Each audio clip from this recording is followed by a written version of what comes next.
Finch opened a can of dog food and, stingily, only put one scoop in the dog bowl. The dog looked pitifully at the bowl of food. The little dog looked up and expected Finch to give him another spoonful. But, the next moment, the little dog saw Finch put a scoop of dog food into his mouth. Why would Finch eat dog food? Then, Finch put the dog food in the refrigerator. After looking at the few cans of dog food in the fridge, Finch swallowed a mouthful of saliva as his hunger grew, but he still closed the fridge. He poured a little wine into a glass and then added some tap water to make it full. The dog whimpered. He realized he'd misunderstood Finch. Finch comforted the dog. "I'm already full." The dog then lowered his head and ate. While Finch was left to take nothing but a few sips of his drink, he was starving. Even his body was just skin and bones. How did Finch end up in such a miserable state? Well, it turns out that in the future, where this story is taking place, there was a terrible solar flare that devastated Earth. The end of the world was nigh. Solar flares destroyed the ozone layer and surface temperature reached 140 degrees Fahrenheit. Plants and animals on the planet were virtually extinct. Finch, because he was working underground at the time, survived. The vibrant Earth had turned into a desolate desert. Horrible storms happened every day. To protect himself, Finch wore a thick protective suit every time he went to find food. He'd been doing it for 15 years. The food he could find was getting scarcer and scarcer. Even fresh water was a luxury. Every day, he was exposed to intense ultraviolet light. Finch's health was deteriorating. After looking at the blood he coughed up, he knew he was dying. He didn't want to die. He didn't want his dog to have no one to take care of him after he died. So, he decided to build a robot. He transferred all the knowledge available about how to care for a dog into the robot's brain. In no time, the robot's brain was completed. Finch needed a pair of eyes. Finch looked at his robot dog. The robot dog poked his head out, thinking Finch needed it. But sadly, Finch just shut it off. He took out both of its eyes. As soon as he let go, the robot dog lowered its head as it shut off. Finch was saddened, but he continued to install the eyes onto the robot. The robot's brain was ready. Finch asked a question. The robot nodded. That meant he was conscious. Then, Finch inputted the 3 laws every robot must follow into his brain. 1. A robot must never harm a human being. 2.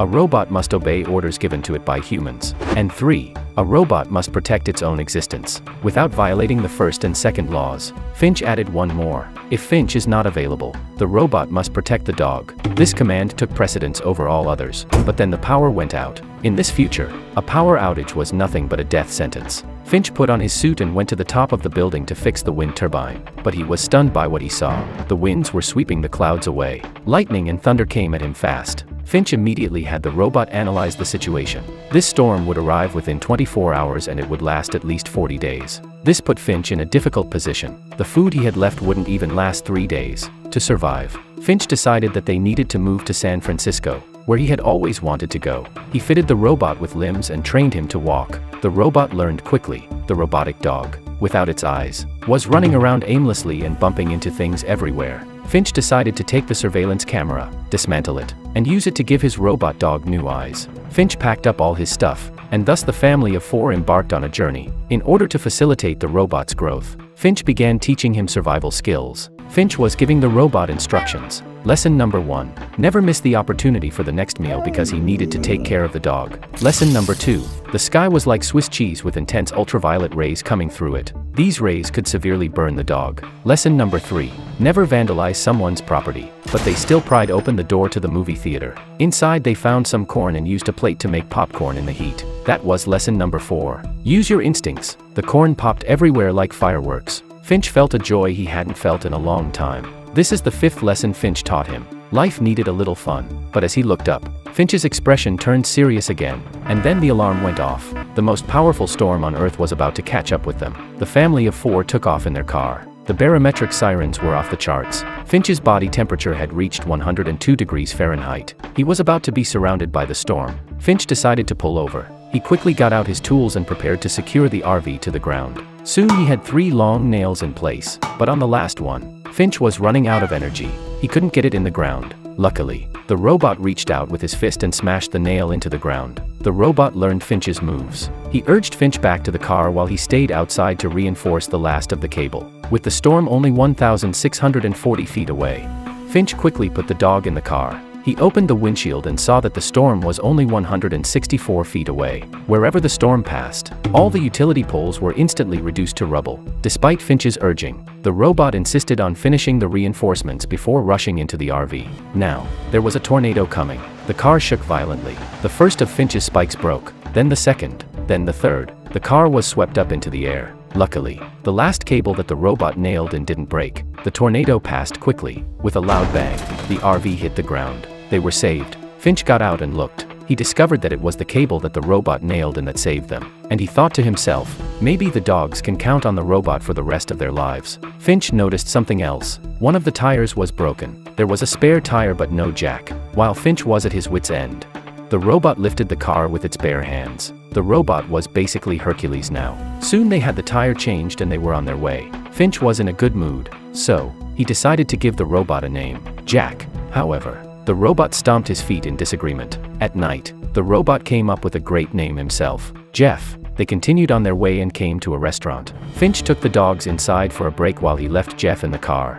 Jeff sat on the driver's side. He was driving the car like Finch. However, he crashed into a car with a loud bang. Finch heard the noise and came over, but Jeff told him that the car moved on its own. The robot had learned to lie. Finch had a bad feeling about this. He decided to observe. He asked the robot to bring the suit, but the robot gave him a thumbs up, thinking it was a sign of encouragement. Jeff started the RV again, but this time, it crashed right into the pillar behind it. Finch felt helpless. He wasn't upset about the car. He was upset about the last moments of his life. Everything was out of control. He held back his anger and told Jeff to come over. Without any protection, he put his hand in the sun. The sun's radiation was too strong. In just 3 seconds, white smoke began to emanate out of Finch's palm. His skin was quickly burned. Finch pulled his hand back. It was 151 degrees Fahrenheit. People and dogs could be burned in an instant. He made Jeff for a reason, to take care of the dog and be his successor. Now Finch's time was running out. He wanted Jeff to grow up fast. After noticing that Finch was angry, Jeff knew he was wrong.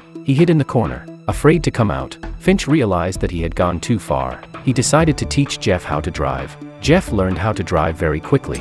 He even honked the horn with his face. Then one day the dog started barking like crazy. Jeff walked into the RV. It was Finch vomiting blood again. Finch was getting sicker and sicker by the day. He was lying on his back, barely able to get up. Jeff kept driving. He took him to the Golden Gate Bridge, the place of his dreams. Jeff decided to take matters into his own hands and cure his master. With the robot dog following him, he went to an abandoned hospital. He did find a lot of medicine and some food. He also found a coat. He put it on and the robot dog got something too. The robot dog found a box of beautifully wrapped cookies. However, as soon as the robot dog jumped on it, the trap was triggered. It was a deliberate trap. When Finch woke up, he took one look and instantly knew something was wrong. He puts on his suit and walked into the hospital. He saw the robot dog in pieces and wept tears of sadness. He couldn't fix it anymore, but there was no time to grieve. Finch quickly found Jeff, got back in the car, put the gas pedal to the metal, and ran. But what they didn't realize was that as soon as they left, they were followed by a car. With the food shortage everyone was facing, they were the perfect target, until late at night. The car behind them wouldn't let up. Finch had to turn off his lights. He pulled under a bridge, but there was a 13 feet height limit. The car was stuck under the bridge. The solar panels were broken. Jeff had to get out of the car and push it in by force. They were able to escape from the car that was pursuing them. What would you do to survive an apocalypse? Finch picked up a solar panel. He was desperate. Without the solar panel, the RV wouldn't get very far. The only thing left to do was die. But Jeff tried to comfort Finch. And this time, Finch got really angry. He yelled at Jeff to shut up. This was all a mistake. It was all Jeff's fault for doing what he did. Finch began to wonder if Jeff could take care of the dog, but he was running out of time. He had no choice. An exasperated Finch made a last-ditch effort. He told Jeff his story. When the first solar flare hit Earth, people were trying to survive. They were scrambling for supplies. That day, Finch managed to find a bag of noodles. He saw a mother and her daughter with a shopping cart full of supplies. The mother gave the girl her gun and told her that if anyone came near her, she had to shoot to stay alive. Finch went into hiding, but the girl was targeted by another thug who drove up in a wagon. A fight soon ensued, but Finch was too afraid to help. He hid. A few shots rang out. The mother and daughter fell into a pool of their own blood. It was only afterward that Finch came out. He heard whimpering coming from the daughter's bag. When he opened it, he found the girl's dog. In order to make up for his guilt, Finch decided to adopt the girl's dog. Finch taught Jeff one last lesson. Never trust humans. Finch was on death's door. Finch changed into his suit, put on his hat, and opened up his parasol. He could finally enjoy the sunshine he hadn't seen in a long time. He opened a can of fruit that he'd never been able to eat. He told Jeff why he wanted to go to the Golden Gate Bridge. Turns out that it was a promise Finch made to his father, and he missed it. He bought this suit to fulfill that promise. Jeff jumped up and told him to go now, but Finch didn't want to. He said, "I'm going to die soon. I just want you to take care of the dog." Finch took out a ball and threw it. The dog rushed over and picked it up. This time Finch told Jeff to throw the ball. Jeff threw the ball just like Finch did, but the dog, who had picked up the ball, passed the ball back to Finch. The dog didn't even think of Jeff as a friend. Then Finch burst into a coughing fit. Blood stained his pure white suit. Jeff tried to do something for Finch. Finch said, "You're doing a great job." He hugged Jeff to show his appreciation and got in the car. The little dog knew his master was dying. The little dog would not leave Finch's side. Jeff stayed outside the car and didn't bother them. In the evening, Finch passed on. Jeff held a funeral for him. Jeff began to learn how to take care of the dog, but he couldn't even open the can with his big fingers. Jeff suddenly sat up and the can just snapped into the groove in Jeff's chest. The can opened. This was designed by Finch. The little dog finally accepted Jeff and handed him the ball. Jeff gently tossed the ball. The little dog quickly retrieved it and gave it back to him. Jeff and the little dog decided to fulfill Finch's last wish. They got in the car and set off for the Golden Gate Bridge. In the sunshine, Jeff left a postcard of the three of them on the Golden Gate Bridge. Jeff finally became a qualified pooper scooper. I'm sure Finch would be very happy to see this. That is the end of the movie. This movie is called Finch. Our question for this issue: if the world were to end tomorrow, what would you do today? Post it in the comments section. If you choose to spend time with your family, comment 111. If you choose to play games, comment 222. If you choose to spend time with your partner, comment 333. This movie is great, and we recommend you guys go watch the original. Well, that's it for this issue. Remember to like and subscribe. See you next time. Bye.